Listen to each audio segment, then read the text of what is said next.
Live from the studios of NBC 12 and ABC 25, this is Good Morning Jacksonville at 6.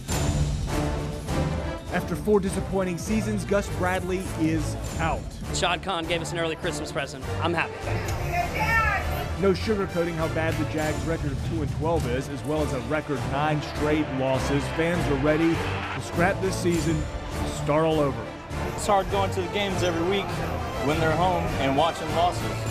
It's terrible. Hopefully they get it together next season. Let's get a good draft pick. This is Good Morning Jacksonville. Woo! Ouch! Yeah, good morning. All right, folks, we want to welcome you here to Good Morning Jacksonville on this Monday morning. It is now 6 a.m. on the dot. I am Keitha Nelson. We appreciate you waking up with us. One more home game, and perhaps that's why the move has happened at this point. We got one more as we head into the holidays.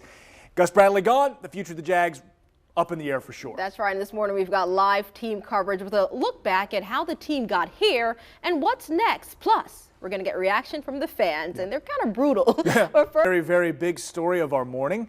The Jags have fired head coach Gus Bradley, this after 4 seasons. A lot of reactions to this one. The decision came after the Big Cats fell to the Texans. That's the team's 9th loss in a row. Goodness. Sports Director Chris Porter has the latest developments right now. He joins us live. Good morning, Chris. Good morning, guys. Shad Khan's patience with Gus Bradley ran out yesterday after the Jaguars not only lost to the Houston Texans, but they lost after the Texans put in their backup quarterback. It was the same old story Sunday. Penalties and a turnover in the clutch by quarterback Blake Bortles, which doomed the Jags. 14-48 was Bradley's record, the worst win percentage in NFL history. Time now to take a look back at Bradley's tenure here in the River City. So I'm proud to announce Gus Bradley as our new head coach of the Jacksonville Jaguars. The Gus bus pulled into Everbank Field in 2013 and immediately had fans fired up. Rookie head coach Gus Bradley's infectious energy and positive personality filled the franchise, a franchise looking for a fresh start with new hope. Second-year owner Shad Khan hired general manager David Caldwell, who subsequently brought in Bradley. Together, the plan was to gut the roster and start over from scratch, a plan they knew would take time, but they believed would produce results in the long run. Bradley came to Jacksonville from Seattle, where he had built one of the NFL's best defenses, and the plan was to mimic the Legion of Boom here in the River City. Since then, Caldwell has held up his end of the bargain, bringing in solid free agents and drafting highly productive players, rebuilding the team from the ground up. However, Bradley was not able to turn the corner. Bradley's overall record with the Jaguars was pathetic, the second worst in NFL history of coaches who have coached as many games as he has. What made his mediocrity worse was the fact that the AFC South as a whole was extremely bad throughout his time in Jacksonville. And while he can hang his hat on the fact that he never finished last in the division, he also never finished first or second. He was consistent, if anything. The only problem, he was consistently bad. When you see production in moving the ball, but the finish isn't there, or taking advantage of opportunities or these self-inflicted wounds, that's frustrating. It's very frustrating for our coaches and the players. And we've got to get over that hump. 2016 was supposed to be different. Following a 2015 season that saw a high-scoring offense, the team addressed the defense with a star-studded draft and high-priced free agent signings, the likes of Malik Jackson and Tashawn Gibson. The Jaguars were ready to compete for the playoffs. However, it never materialized. More than ever, the coaching staff stood out as the biggest problem holding the Jaguars back. The offense has regressed, and while the defense has shown promise, stupid mental mistakes, questionable play calling, and lots of penalties killed the Jaguars during the first quarter of the season, all of which points at coaching. The team believes the roster is too talented for the results they are seeing, and it's now time to trade in the Gus bus for a new model. For a coach that was given a very long leash, that leash finally snapped. In the words that Bradley became famous for during his time in Seattle, he did not do his job. Now, at the bottom of the screen, we have a poll asking you, do you agree with the Jaguars firing head coach Gus Bradley? As you can see, 90% of you say yes, 10% of you say no. Not surprised. If you'd like to vote, get to the sports section of firstcoastnews.com and vote. You can see your vote in real time at the bottom of the screen there. Now, Jags fans have been calling for Bradley to be fired since the end of last season. So you know they had and they still have plenty to say about Khan's decision to fire Bradley. We continue our team coverage this morning with Shelby Danielson, who has been talking with fans. Shelby? Hey, Chris, good morning. You mentioned the patience ran out with Shad Khan. Same for fans. The reaction for fans, though, isn't just about Bradley being fired. It has to do somewhat with the timing of it all. With no time to spare after yesterday's loss, the call for him to step down was almost immediate. Now, this is the first major shakeup in the season coaching-wise since their game against the Titans in Nashville, which they also lost. That's when offensive coordinator Greg Olsen was fired shortly after Bradley told us there would be no changes to the coaching staff. So this one may have come as a surprise as well, but most people tell us they saw it coming and were waiting for it to happen. As for their opinions on what led to his downfall, some say that Bradley was just too nice. Maybe he wasn't hard enough on the players. To have him part of the family, but that's a big job. You got to be kind of hard-nosed, and it's a big role. It's, you know, you got to be kind of the best guys in the field aren't really nice guys. They're hard-nosed. So he's a player's coach, but maybe too much of a player's coach. And but Blake is bad. I mean, more pick sixes than he has wins. Come on. Telling it like it is, you can see some fans still not satisfied, wanting the roster maybe to change up. Again, let us know what you think. Go to firstcoastnews.com/vote. Keitha? This video, the rapper's Samsung cell phone explodes. Ooh. Yikes. Knocks it to the ground. Story behind this up next. Jaguars head coach Gus Bradley is fired just 1 week before Christmas. Tonight, the future of the franchise. Good evening and thank you for joining us. I'm Heather Crawford. And I'm Chris Porter. Bradley out after the Jaguars lost a franchise record 9th consecutive game. We have team coverage for you tonight. Alyssa Lang is live at Everbank Field with the Blake Bortles effect. Brittany Dion is live from Tinseltown, where fans are reacting to Bradley being fired, while Michael Kay is in the Information Center with who might be the Jaguars' next head coach. But let's get the first things first. Shortly after, before 6 o'clock, Shad Khan handed Bradley his pink slip. This is video of the team returning home on their bus after the game. The Jaguars once again could not find a way to close out a game, and now the franchise is moving on with 2 games remaining in the regular season. Bradley's 14-48 record in 4 seasons with the Big Cats, the worst win percentage in NFL history. Khan released this statement that said, in part, Gus Bradley represented the Jaguars, the Jacksonville community, and the NFL in nothing less than a first-class manner as our head coach.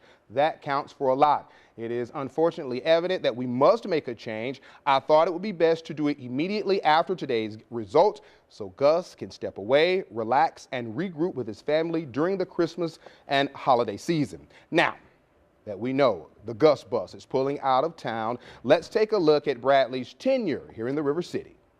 Now, at the bottom of the screen, we have a poll asking you, do you agree with the Jaguars firing Gus Bradley? And I think I know the answer. Head to firstcoastnews.com right now and vote. You'll see your vote in real time. So let's continue our team coverage with Brittany Dion, who's at Tinseltown. And Brittany, I'm sure fans had plenty to say about Gus being fired.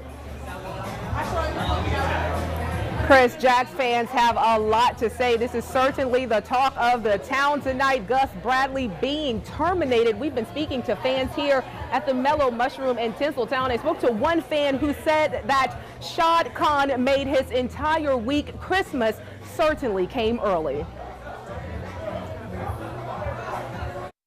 It's great, I guess. We'll see. Hopefully he does great somewhere else, but he's not a good fit for here. I can tell you that much. He doesn't hold the players accountable like he should probably. He's a player's coach, but maybe too much of a player's coach. You have arguably the best team talent-wise that he's had in his entire tenure, and he's had, I could say, the worst season. We're pretty excited. It was time for a change. A little upset. We were kind of looking forward to saying goodbye to Gus next week for the home game. You know, how are you planning to say goodbye? Maybe some signs, that kind of thing. I mean, he got a big heart. You know, he does a lot for the community, but he just wasn't effective. Right. It's hard going to the games every week when they're home and watching losses. It's terrible. Now, as you see, it's a lot of people agreeing across the board. A lot of people happy that Bradley is out of here. I did speak to one guy who said that he doesn't think it's a good decision because Gus Bradley is such a nice guy, but another guy said that being nice does not get the job done and does not get them wins. We're live on the South Side. I'm Brittany Dion, First Coast News. Today, Gus Bradley held his final meeting with reporters. The head coach of the Jaguars out after the team lost a franchise record 9th consecutive game. The record, what took place, I take full responsibility for it. I have no excuses. Now the search for a new head coach is on. We want a guy that can bring a winning culture to this team, and we need somebody that can develop our young players, obviously. The Jaguars named Doug Marrone the interim head coach. Tonight, we're focusing on the future of the franchise. Good evening. Tonight, the future of the franchise is uncertain. The Jaguars fired head coach Gus Bradley last night, and tonight the search is on for a new head coach. And we have been covering the story since it broke last night. We have team coverage for you. Sports director Chris Porter explains when the decision to fire Gus Bradley was made. Brittany Dion has reaction from business leaders on the economic impact. And Alyssa Lang is live tonight at Everbank with what Gus Bradley is saying today. But we begin with sports director Chris Porter. Chris? Jaguars general manager David Caldwell saying the decision to fire Gus Bradley was made by he and Shad Khan before the Houston game, and that it did not matter if Bradley won that game or not. The reasoning, they wanted to get the coaching search started as soon as possible, but Caldwell said they're not going to rush the process. Doug Marrone named interim coach a little afternoon today. Marrone has more than 2 decades of coaching experience, and he last coached in the NFL as a head coach with the Buffalo Bills. In 2 seasons with the Bills, Marrone compiled a record of 15-17. He joined the Jaguars in 2015, and he has served as the team's assistant head coach and offensive line coach. Marrone, like Caldwell, spoke highly of Bradley, and both men say Gus should not be solely blamed for the Jaguars' failures this season. It's not just Gus's fault. There's a lot of blame to go around, and including myself, and I'll say that again. But I don't know. You know, Gus gave everything he had, and I think it just didn't work out for him. You know, we all have a part in this. It just so happens that, you know, when you're the head coach and when you're the leader and the results aren't there, you know, this is what happens in our league. But make no mistake about it. You know, I sit up here, I'm part of that responsibility as well as everybody else. So as you heard, both Caldwell and Marrone say Gus should not get all of the blame. The question is, should Shad Khan have fired Caldwell as well? That's the question we're asking in our interactive poll that you see here at the bottom of the screen. Get to firstcoastnews.com and vote. You can see your vote in real time at the bottom of the screen. Meanwhile, let's take a look at what went wrong during the Gus Bradley tenure. One thing for certain is that Gus Bradley, boy, he won the hearts of fans, players, and coaches on our First Coast, despite the fact he did not have much success. But we know the NFL is a win-based league. So no one was surprised that Gus wanted to speak to reporters today to set the record straight on his behalf. Alyssa Lane caught up with Gus, and she continues our live team coverage. Alyssa, Gus once again proved why you can't help but like the guy.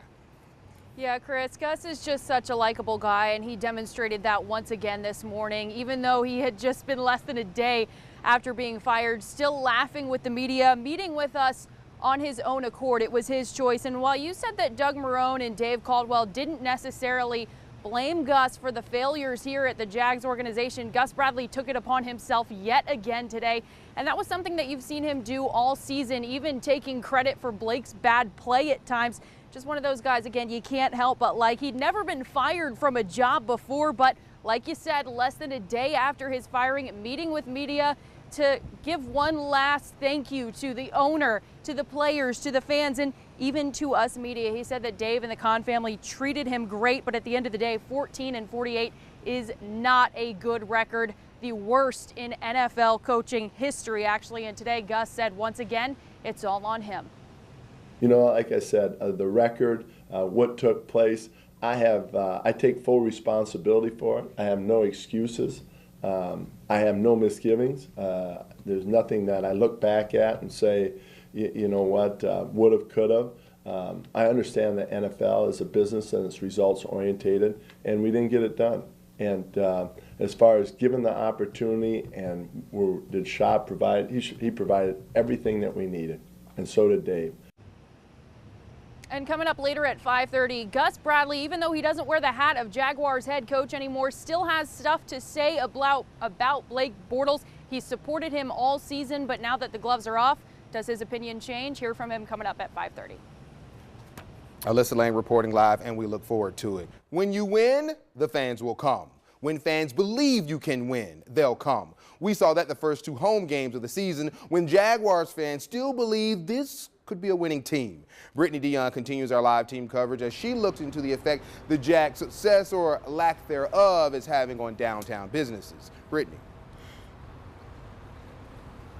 Well, Chris, win or lose, city leaders say the Jacksonville Jaguars have a major impact on the economic development of Jacksonville, especially our downtown area. Now, I'm over by one of the businesses that's in the sports complex. They definitely say that they have had a good year, regardless of how the Jags have been doing on the field. Now, the games we know draw thousands of fans out to Everbank Field when we have home games, and when the fans come, even from out of state, they spend money, which stimulates the existing businesses near the sports complex downtown, making this area more attractive to other businesses. And with the talks of redeveloping the shipyards along with Met Park and the additions going on at Everbank, city leaders say Jacksonville is winning. Take a listen.